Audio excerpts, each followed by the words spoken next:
സംസ്ഥാന പോലീസിനെതിരെയും ആഭ്യന്തര വകുപ്പ് ഭരിക്കുന്ന മുഖ്യമന്ത്രിക്കെതിരെയും കടുത്ത വിമർശനമുയർന്ന 2 വർഷമാണ് കടന്നുപോയത്. സംസ്ഥാന പോലീസിനെതിരെയും ആഭ്യന്തര വകുപ്പ് ഭരിക്കുന്ന മുഖ്യമന്ത്രിക്കെതിരെയും കടുത്ത വിമർശനമുയർന്ന 2 വർഷമാണ് കടന്നുപോയത്. നടുറോഡിൽ 8 വയസ്സുകാരിയെ അധിക്ഷേപിച്ച പിങ്ക് പോലീസ് മുതൽ തുടർച്ചയായുള്ള കസ്റ്റഡി മരണങ്ങൾ വരെ സേനയ്ക്കും സർക്കാരിനും കരിനിഴലായി. നടുറോഡിൽ 8 വയസ്സുകാരിയെ അധിക്ഷേപിച്ച പിങ്ക് പോലീസ് മുതൽ തുടർച്ചയായുള്ള കസ്റ്റഡി മരണങ്ങൾ വരെ സേനയ്ക്കും സർക്കാരിനും കരിനിഴലായി മാറി.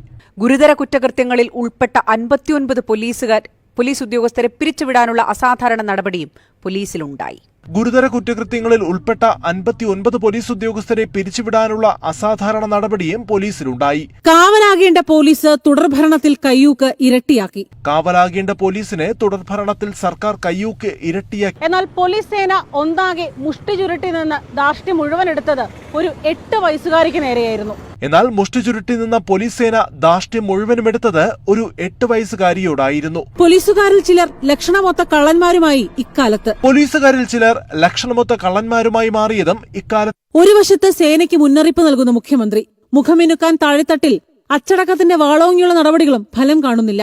ഒരു വശത്ത് സേനയ്ക്ക് മുന്നറിയിപ്പ് നൽകുന്ന മുഖ്യമന്ത്രി, മുഖമിനുക്കാൻ താഴെത്തട്ടിൽ അച്ചടക്കത്തിന്റെ വാളോങ്ങിയുള്ള നടപടികളും ഫലം കണ്ടില്ല. പോലീസ് സേന ഒന്നാകെ മോശമെന്ന് പറയുന്നേയില്ല.